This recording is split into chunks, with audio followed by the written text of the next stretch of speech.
Sir जब आप एक टीनेजर थे, आप बॉलिंग करते थे? बहुत कम, बहुत कम। मेरा भाई मुझे बोलता था बट मैं नहीं, इतना नहीं करता था। जब किसी की कोचिंग हो रही होती है, मतलब when you are grooming someone to be a cricketer, तो आज के दौर में मैं सभी को बोलता हूँ कि भैया आपको बॉलिंग करना पड़ेगी। मेरा लड़का भी खेलता है, तो मैं खुद चाहता हूँ कि भैया वो ऑलराउंडर बने, क्योंकि आजकल कोई स्पेशलिस्ट की बहुत कम जगह है। जगह in the sense obviously Virat Kohli, Shubman Gill तो है ही, बट मुझे ऐसा लगता है to stay in the game, अगर आप बॉलिंग भी करते हो, बैटिंग भी करते हो, then you are more involve in the game. आप दोनों तरफ से आप गेम को इफेक्ट कर सकते हो। सुनील नारायण फॉर एग्जांपल, जी। एंड्रे रसल, कि भैया बैटिंग नहीं चली तो मेरे पास बॉलिंग है, बॉलिंग नहीं चली तो बैटिंग है। तो मुझे ऐसा लगता है अगर आज मैं किसी को एडवाइस करूंगा तो मैं उसको बोलूँगा ज़रूर कि भैया आपको दोनों चीज़ लेके चलनी है। चाहे एक चीज़ ऊपर हो, वो बराबर रहना बहुत मुश्किल है, क्योंकि कहीं ना कहीं आपको थोड़ा सा एक चीज़ पे ज़्यादा ध्यान देना होगा, जी। चाहे वो आपकी बैटिंग हो चाहे बॉलिंग हो, लेकिन आपको करना दोनों पड़ेगा।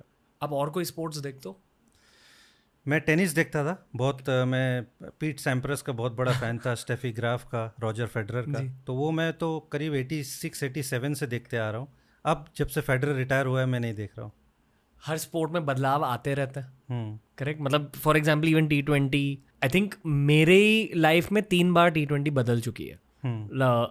आज के दौर में ये है हाई स्कोरिंग हाँ। Matches because of SRH etcetera. मेरा सवाल यह है कि क्या कोचिंग कल्चर भी बदलते रहता है क्या? क्योंकि अगर आपने 83 देखी, हाँ, देखिए।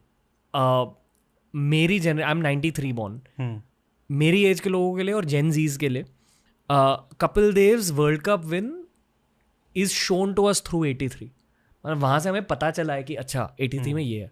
तो जब मैंने उस स्क्वाड को एनालाइज किया, मैंने नोटिस किया कि बहुत सारे ऑलराउंडर्स थे। हम्म। उसका मतलब शायद ये है कि जब कपिल देव सर के जनरेशन के लोग कोचिंग ले रहे थे, they were learning all the skills. Hmm. फिर आई थिंक कपिल देव पाजी के बाद डायरेक्टली हार्दिक पांड्या निकल गए हैं as a world class seam bowling hmm. Allrounder. पहला सवाल है कि क्यों, मतलब कोचिंग में क्या ऑलराउंडर्स पर फोकस नहीं किया जाता?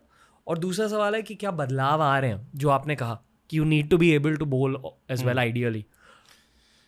आई मीन हमारे टाइम में ऐसा था कि वो आजकल वो साइड आर्मर आते हैं, पता नहीं आप जानते हो कि नहीं, वो हाँ। स्टिक पकड़ के जी जी थ्रो जी। करते हैं। और वो एक प्रोफेशन हो गया है, हर टीम एक एक दो दो साइड आर्मर लेके घूमती है, just to give batsman practice के लिए। 160 के स्पीड से हाँ, निकल के वो आते हैं। 140 145 वो डालने वाले की स्किल के ऊपर है। ओके। तो इंडियन टीम की बैटिंग मुझे ऐसा लगता है कि उससे काफ़ी इंप्रूव हुई है, क्योंकि वो पेस खेलने की आदत हो गया। हम जब ऑस्ट्रेलिया जाते हैं, साउथ अफ्रीका जाते हैं, तो उसका बड़ा इफेक्ट हुआ है। बट अभी मुझे ऐसा लगता है कि उसकी वजह से बहुत सारे जो बैट्समैन हैं वो बॉलिंग नहीं करते, वो बैटिंग करते हैं and they sit down and they go. हमारे टाइम में ऐसा नहीं था। हमारे टाइम में अगर जैसे जो ऑलराउंडर्स है वो अगर बैटिंग करने आते थे तो बैट्समैन को बॉलिंग करना पड़ता था।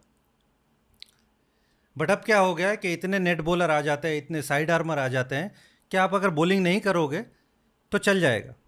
तो शायद उस वजह से आपकी वो स्किल डेवलप नहीं होती है। जी। तो वो मुझे ऐसा लगता है बहुत इंपॉर्टेंट है कोचेस को एनकरेज करना कि भैया बॉलिंग कीजिए। अगर आपने 83 की बात की, मैं कहूँगा कि जो 2011 वर्ल्ड कप की भी टीम है, सचिन तेंदुलकर, वीरेंद्र सहवाग, युवराज सिंह, सुरेश रैना, यूसुफ पठान, सारे सारे बॉलिंग। ऑलराउंडर्स।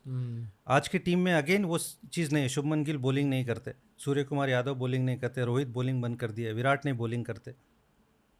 आपके पास ऑप्शन नहीं है ना, तो ये रीज़न है कि हम लोग इसी वजह से इतने competitive नहीं है। अच्छा, आप इंग्लैंड की टीम देखिए, सैम करन बॉलिंग करता है, लिविंगस्टन बॉलिंग करता है, क्रिस वोक्स बैटिंग बॉलिंग दोनों करता है, क्रिस जॉर्डन करता है।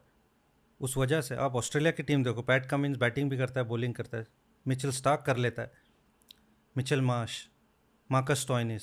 आप कितने देखो ऑलराउंडर है। हमारी टीम में यही चीज़ की कमी है, तो ये चीज़ जी। मुझे लगता है कि हमको डेवलप करने की ज़रूरत है। सर आपके बिछड़े हुए भाई माइकल वॉन ने शो पर आकर कहा था कि शायद इंडिया टूर्नामेंट्स में हार जाती है इसी वजह से। हाँ, मैं बोल रहा हूँ ना, और मेरा बिछड़ा हुआ भाई नहीं है भैया, मेरा भाई थोड़ा अच्छा होगा। सॉरी, मैं हाँ, मस्ती कर रहा हूँ।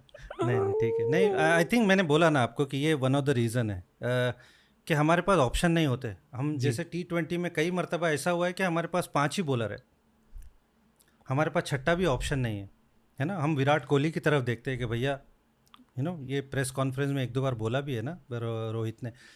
तो ये एक रीज़न है क्योंकि अगर हमको कोई मैचअप्स की वजह से कुछ चेंज करना है तो हमारे पास ऑप्शन ही नहीं है।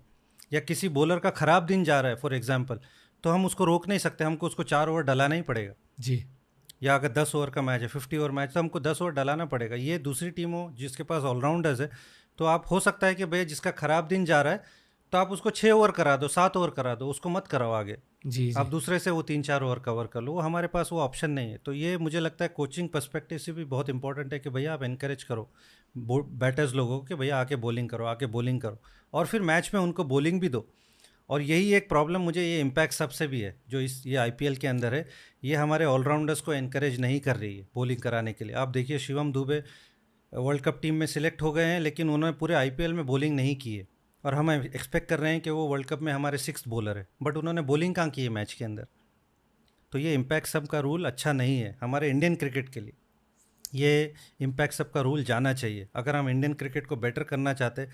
वॉशिंगटन सुंदर को देखिए, वो खेल ही नहीं रहा है मैच। क्यों नहीं मिल रहे उनको मैचेस? इसी वजह से, क्योंकि वो ऑब्वियसली उनका जो रोल है वो इम्पैक्ट सब की वजह से ख़त्म हो जा रहा है, क्योंकि वो ना बॉलिंग कर पा रहे हैं ना वो बैटिंग कर पा रहे हैं, और जी। एसआरएच इतना अच्छा परफॉर्मेंस कर रही है कि वो उनको खिला नहीं पा रही है। तो ये इम्पैक्ट सब कहीं ना कहीं आपको जो बैटर्स है जो बॉलिंग थोड़ी बहुत करते हैं वो नहीं करने को दे रहा है। आप वेंकटेश अय्यर की बात कर ली, कहाँ उनको बॉलिंग करने मिल रही है? नहीं करने मिल रही।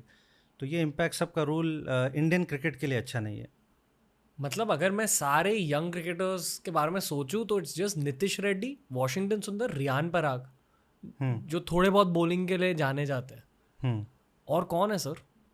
नहीं है, कोई भी नहीं है, यही 3 है। बहुत कम है। हाँ बिल्कुल दैट्स नॉट गुड फॉर बिल्कुल टूर्नामेंट बिल्कुल चांसेस। बिल्कुल। यही मैं बोल रहा हूँ कि हमको आगे के लिए ये चीज़ को कम करना चाहिए कि भैया हमको इनकरेज करना चाहिए बैटर्स को कि भैया आओ बॉलिंग करो। हम जितना भी 3 घंटा प्रैक्टिस करते हैं, आप 1.5 घंटा या जितना देर आपको बैटिंग करनी है उसके बाद आके बॉलिंग करो, थोड़ा सा वो एक्सरसाइज करो, पता नहीं कब ज़रूरत पड़ जाए। जी। तो ये ज़रूरी है। और वो टैलेंट मुझे लगता है आइडेंटिफाई करना ज़रूरी है। हार्दिक पांड्या, उसी वजह से हार्दिक पांड्या का रिकॉर्ड कोई बहुत आउटस्टैंडिंग नहीं है। अगर आप उनका रणजी ट्रॉफी रिकॉर्ड उठा के देखोगे तो कुछ भी नहीं है। हमने उनको प्रॉमिस के चलते उनको पिक किया था इंडियन टीम में कि भैया ये 140 बॉल डाल सकते हैं, बैटिंग डिसेंट कर सकते हैं। तो हमको कुछ प्लेयर ऐसे प्रॉमिस पे पिक करने होंगे। वो नीतीश रेड्डी भी हो सकते हैं, चाहे दूसरे और हो सकते हैं जो शायद अब नहीं है, लेकिन हमको प्रॉमिस पे कुछ लड़कों को पिक करना होगा।